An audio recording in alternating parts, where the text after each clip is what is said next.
ഇനി തിരുവനന്തപുരത്തേക്കാണ്. അവിടെ വിഴിഞ്ഞത്ത് മദ്യം നൽകാത്തതിന് വീട് കയറി ആക്രമിച്ച കേസിൽ സഹോദരങ്ങളിൽ ഒരാൾ പിടിയിലായിട്ടുണ്ട്. അടിമലത്തുറ സ്വദേശി ഡെൻസനാണ് പിടിയിലായത്. അടിമലത്തുറ സ്വദേശി സൈമണാണ് പരിക്കേറ്റത്. ഗോകുൽനാഥ് ഈ വാർത്തയുടെ വിവരങ്ങൾ നൽകും. ഗോകുൽ, ഇതെപ്പോൾ സംഭവിച്ചതാണ്? എന്തായിരുന്നു ഈ ഒരു ആക്രമണത്തിന്റെ കാരണം? ഷിഹാസ്, തിരുവനന്തപുരം വിഴിഞ്ഞത്താണ് ഈ കേസിനാസ്പദമായ സംഭവം നടക്കുന്നത്. മദ്യം നൽകാത്തതിനെ തുടർന്നാണ് വീട് കയറി ആക്രമിക്കുകയും വധിക്കാൻ ശ്രമിക്കുകയും ചെയ്തത്. ഈ കേസിലാണ് ഇപ്പോൾ നിലവിൽ സഹോദരങ്ങളിൽ ഒരാൾ ഇപ്പോൾ പോലീസിന്റെ കസ്റ്റഡിയിൽ ആയത്. വിഴിഞ്ഞം അടിമലത്തുറയിൽ ഇന്നലെ പുലർച്ചെയായിരുന്നു ഈ കേസിനാസ്പദമായ സംഭവം ഉണ്ടായത്. വീട് കയറിയുള്ള ആക്രമണത്തിൽ 38 വയസ്സുള്ള സൈമണാണ് പരിക്കേറ്റത്. സംഭവത്തിൽ അനു ഡെൻസൺ, 21 വയസ്സുള്ള അനു ഡെൻസനാണ് ഇപ്പോൾ നിലവിൽ പോലീസിന്റെ പിടിയിലായത്. ഈ സഹോദരൻ അനീഷ് ഡെൻസനെ തിരയുന്നതായും വിഴിഞ്ഞം പോലീസ് പറയുന്നുണ്ട്.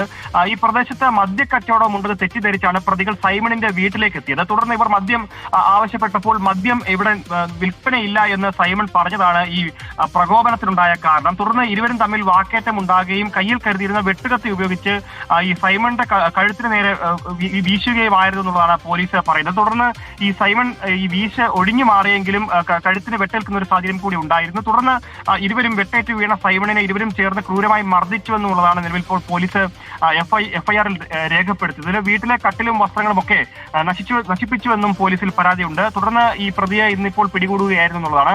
പ്രതിയെ ഇന്ന് കോടതിയിൽ ഹാജരാക്കുമെന്നുള്ളതാണ് പോലീസ് അറിയിക്കുന്നത്. ഷിഹാസ്, ശരി, ഗോകുൽനാഥാണ് വിവരങ്ങൾ നൽകിയത്.